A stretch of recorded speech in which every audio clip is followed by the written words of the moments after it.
আসসালামু আলাইকুম দর্শক। ডাক্তার হতে পরিবারের চাপ, উত্তীর্ণ হতে উত্তরপত্র ছেঁড়ার গল্প। অবশেষে প্রতিবেদন রিপোর্ট জমা আসলো, মানে প্রতিবেদন রিপোর্টে ভাই কি আসলো না আসলো আমি আপনাদেরকে জানাবো। মানে হেডলাইনটা দেখে আমার হাসি আসতেছে, আবার কষ্ট লাগতেছে। মানে আমাদের সাথে কি, জনগণদের সাথে কি মজা মস্করা করলো এই ছোট্ট একটা মেয়ে, নাকি ওই সত্য ছিল, বাকি সবাই সব কিছু ধামাচাপা দিয়ে দিল? দর্শক শ্রোতা, কয়েকদিন আগে আপনারা দেখেছেন মেডিকেলে চান্স পাওয়া কিন্তু মানে সৌভাগ্যের ব্যাপার, এবং ভালো স্টুডেন্ট হইতে হয়, এবং ভালোগুলোই যাতে মেডিকেলে আসে এটাও আমরা সবাই চাই, যাতে আমাদের চিকিৎসা খাতটা উন্নতি করুক।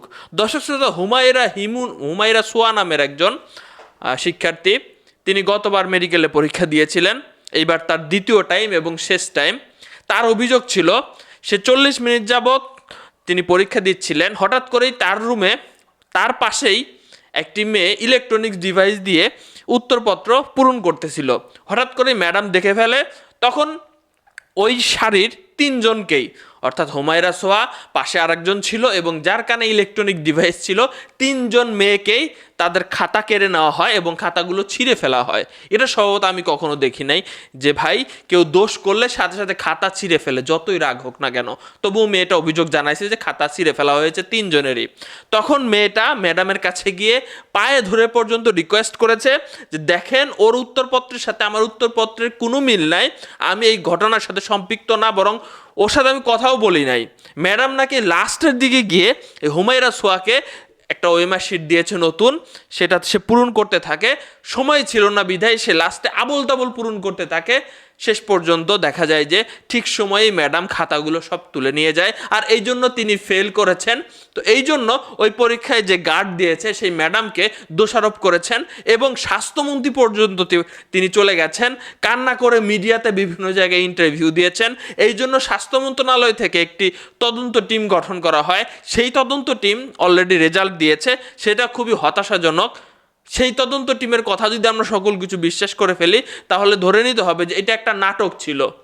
মেয়েটা নাটক করেছে পরিবারের চাপে।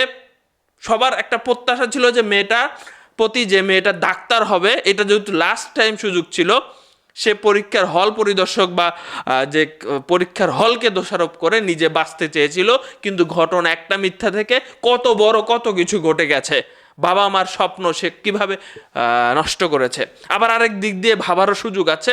আমি আপনাদেরকে আগে বলি যে আসলে যারা এই তদন্ত করলো তারা কি বলতেছে। দেখেন, তদন্ত টিম বলতেছে যে আমরা বিভিন্ন বিষয় পর্যবেক্ষণ করেছি, পর্যবেক্ষণ করে যেটা বুঝেছি যে হুমায়রা ইসলাম সোয়ার ডাক্তার হওয়ার জন্য পারিবারিক চাপ ছিল, সে কারণেই তিনি ভর্তি পরীক্ষার ওএমআর শিট ছিঁড়ে ফেরার গল্প মন্তস্থ করেছেন।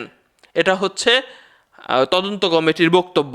এখানে তদন্ত কমিটি আরও বলেছেন যে হুমায়রা ইসলাম সোয়া ও তার বাবা মায়ের যে সাক্ষী বিবরণী আছে, সেটা দিয়ে বোঝা যায় যে তার পুরে কতটা প্রেশার রয়েছে।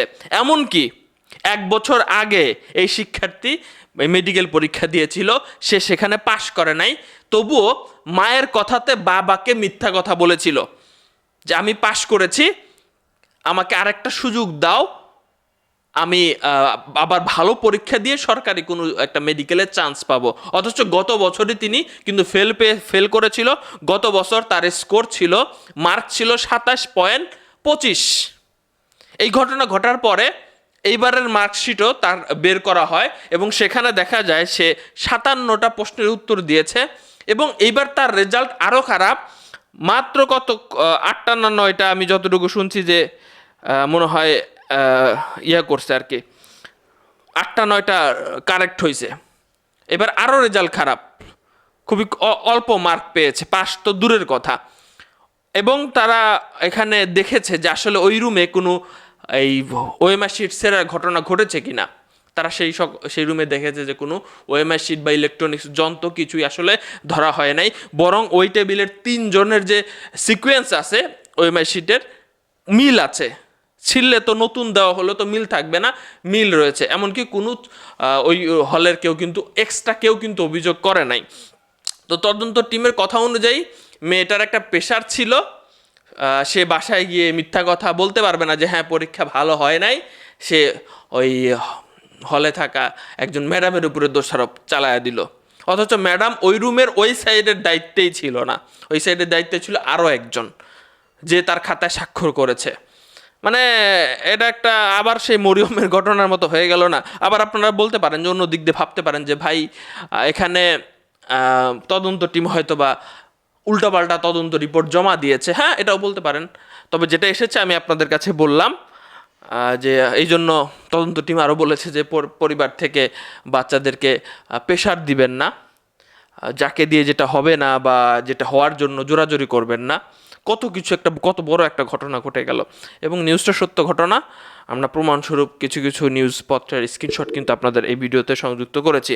গত বছরও তিনি পাশ করেন নাই, বাবাকে মিথ্যা বলেছিল যে পাশ করেছি, কিন্তু সরকারিটাতে তো চান্স পাবো না, আমাকে আরেকবার সুযোগ দাও, আমি এইবার চান্স পাবো, এবার লাস্ট টাইম, কিন্তু এবার কিন্তু ভাই সে পাশ তো দূরের কথা, খুবই মার্ক খারাপ তার, এবং সে বুঝতে পেরেছে যে এবার তার মার্ক খারাপ হবে, সেজন্য একটা গল্প সাজিয়েছে। এটাই হচ্ছে তদন্ত প্রতিবেদন যারা জমা দিয়েছে তাদের কথা।